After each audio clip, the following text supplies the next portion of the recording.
So my paper was about underrepresentation of racial minorities in cardiovascular clinics. I looked specifically at CVD clinics in the Tulsa, Oklahoma area.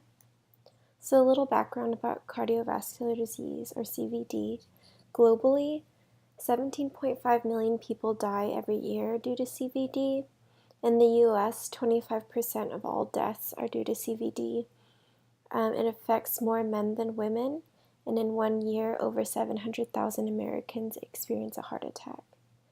So CVD is kind of an overarching term for different types of CVD, and these include high blood pressure, coronary heart disease, which is the most common, heart failure, stroke, and congenital cardiovascular defects. So cardiovascular disease has a lot of associated risk factors with it, and these include high blood pressure, high cholesterol, smoking, diet, physical inactivity, obesity, excess alcohol consumption, and diabetes. As you can see on this list, many of these risk factors are preventable and are associated with lifestyle behaviors. And if you look at this figure, you can kind of see that these arteries, every subsequent picture has more and more plaque buildup, and this plaque buildup is contributed from these risk factors, and they can eventually lead to a heart attack or stroke.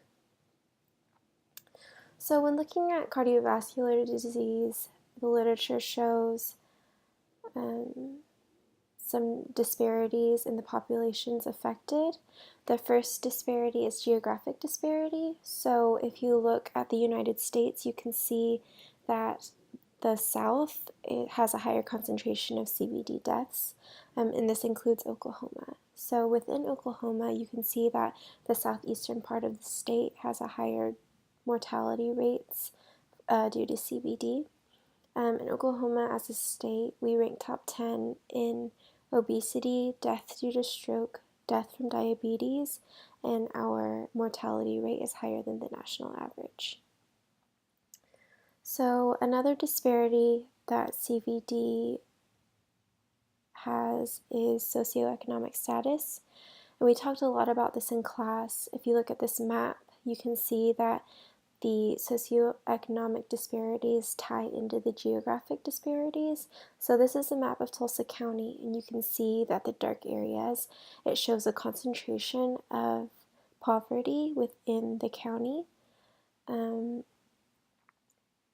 the star is the cardiovascular clinic that I am focusing on, the Oklahoma Heart Institute. So you can see it's kind of in the middle of the impoverished area. So globally, 75% of deaths due to CVD occur in impoverished countries.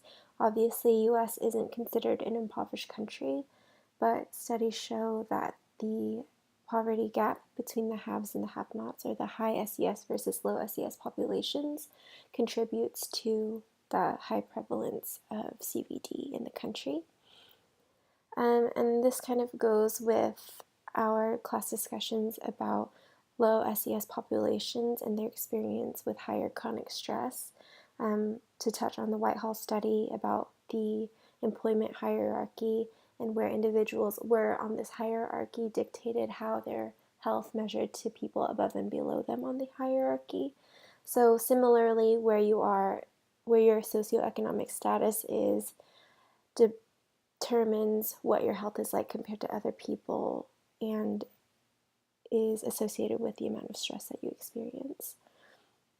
So moving on from that, CVD shows a lot of racial disparities. So these racial disparities occur among Black, Hispanic, and Native American populations in Oklahoma, but the biggest gap or biggest disparities are seen between non-Hispanic whites and non-Hispanic Blacks, who are almost twice as likely to have diabetes. The non-Hispanic Black population has the highest rate of hypertension in the world, and they're more likely to be physically inactive, food insecure, obese, and their death rate due to stroke is almost double.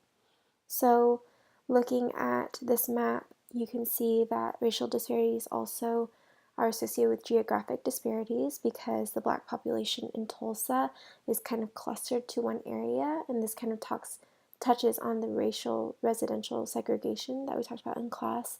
And this picture kind of mimics the poverty map from the previous slide, and it's all concentrated in that area, which is where Oklahoma Heart Institute is also. So when looking at the gaps in knowledge, the reason I focus on the Oklahoma Heart Institute was because of its location in Tulsa. It is in the heart of the impoverished and minority areas. However, the patient population of this facility is inconsistent with its surrounding demographic. So because of this inconsistency, some hypotheses I developed is that CVD is underdiagnosed among racial and ethnic minorities. CVD maintenance and treatment is not as sufficient among these racial and ethnic minority groups compared to their white counterparts. And the chronic stress suffered by this population due to these disparities make them at an increased susceptibility to the risk factors associated with CVD. So one way to improve methodology is to look at this from a social ecological model. Looking at the individual level, you want to see what these individuals' health and lifestyle behaviors look like, and you want to assess where they fall among the associated risk factors. And this has to do with their attitudes, beliefs, and potential barriers, how they view these risk factors and the fact that they are at risk, and looking at CVD prevention, and for those who already are diagnosed, to see how their management is. And looking at community level, we want to look at the neighborhood environment. So is the physical environment safe? Is it conducive to exercise? Is there access to nutritious food sources?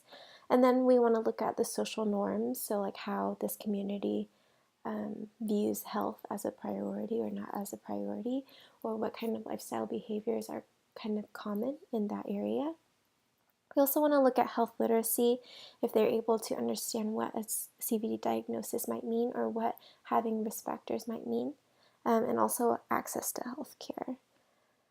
And then looking at the organizational level, this is kind of looking at medical facilities in the area and at OHI to see how each patient population and demographic measures up to their surrounding environment, and also to evaluate how accommodating these medical facilities are towards addressing the CVD disparities and these populations that are experiencing these disparities.